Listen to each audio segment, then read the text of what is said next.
ସୁପ୍ରଭାତ ପିଲାମାନେ। କେମିତି ଅଛ ସମସ୍ତେ? ଖାଇକି ଆସିଛ? ବସ। ତମମାନଙ୍କୁ ତ ଗପ ଶୁଣିବା ପାଇଁ ଭଲ ଲାଗୁଥିବ। ଆଜି ଗୋଟେ ଗପ ଶୁଣିବା? ଠିକ ଅଛି। ଆଜି ତାହେଲେ ଠେକୁଆ ଆଉ କଇଁଛର ଗପ ଶୁଣିବା। ଶୁଣିବ? ଗୋଟେ କଇଁଛ ଥିଲା ଆଉ ଗୋଟେ ଠେକୁଆ ଥିଲା। ଦିନେ ଠେକୁଆ ଆଉ କଇଁଛ କଣ କଲେ ନା ଗୋଟେ ପ୍ରତିଯୋଗିତା କରିବା ପାଇଁ ନିଷ୍ପତ୍ତି ନେଲେ।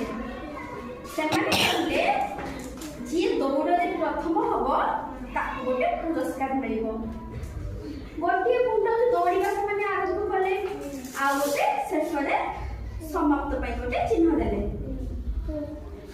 ଦୌଡ଼ ଆରମ୍ଭ ହେବା ମାତ୍ରେ ଠେକୁଆ ଜୋରରେ ଦୌଡ଼ି ବହୁତ ଆଗକୁ ଚାଲିଗଲା। କଇଁଛ ତ ଜୋର ଦୌଡ଼ି ପାରେନି। କଇଁଛ ଧୀରେ ଧୀରେ ଯିବାକୁ ଲାଗିଲା। ଠେକୁଆ ବହୁତ ଆଗକୁ ପଳେଇ ଯାଇଥାଏ। ତ ଠେକୁଆ କଣ କଲା ନା ଭାବିଲା କଇଁଛ ତ ବହୁତ ପଛରେ ଅଛି, ମୁଁ ଏବେ କିଛି ସମୟ ବିଶ୍ରାମ କରିବି। ତ ସିଏ କଣ କଲା ନା ଗୋଟେ ଗଛ ମୂଳରେ ବିଶ୍ରାମ ନେଲା। ବିଶ୍ରାମ ନଉ ନଉ ଠେକୁଆର ଆଖି ଲାଗିଗଲା ଆଉ ସେ ଶୋଇ ପଡ଼ିଲା। ଠେକୁଆ ଯୋଉ ଶୋଇ ପଡ଼ିଛି କଇଁଛ ଧୀରେ ଧୀରେ ଯାଇ ପ୍ରତିଯୋଗିତା ଯୋଉଠି ସମାପ୍ତ ହବାର ଥିଲା ସେ ଜାଗାରେ ପହଞ୍ଚିଗଲା ଆଉ ପ୍ରତିଯୋଗିତା ଜିତିଗଲା। ଠେକୁଆ ନିଦରୁ ଉଠି ଦେଖେ ତ ପଛରେ କଇଁଛ ନାହିଁ। ତାହେଲେ କଇଁଛ ଆହୁରି ବହୁତ ପଛରେ ଅଛି।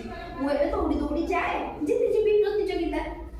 ଠେକୁଆ ଯାଇକି ଦେଖିଲା ବେଳକୁ ପ୍ରତିଯୋଗିତା ଶେଷ, କଇଁଛ ଜିତି ଯାଇଛି। ଠେକୁଆ ସିନା ଜୋର ଦୌଡୁଥିଲା କିନ୍ତୁ ପ୍ରତିଯୋଗିତା ଜିତି ପାରିଲା କି? କାହିଁକି ଜିତି ପାରିଲାନି? ଶୋଇ ପଡ଼ିଲା। କାହିଁକି ନା ଠେକୁଆ ଅଳସୁଆ ଥିଲା ନା। ତ ଅଳସୁଆ ଦୁଃଖ ପାଏ। ଆମେ ଯଦି ଅଳସୁଆ ହବା ତାହେଲେ ନିଶ୍ଚୟ ଦୁଃଖ ପାଇବା। ଆମେ ଅଳସୁଆ ନ ହୋଇ ସବୁବେଳେ କର୍ମଠ ହବା ଉଚିତ।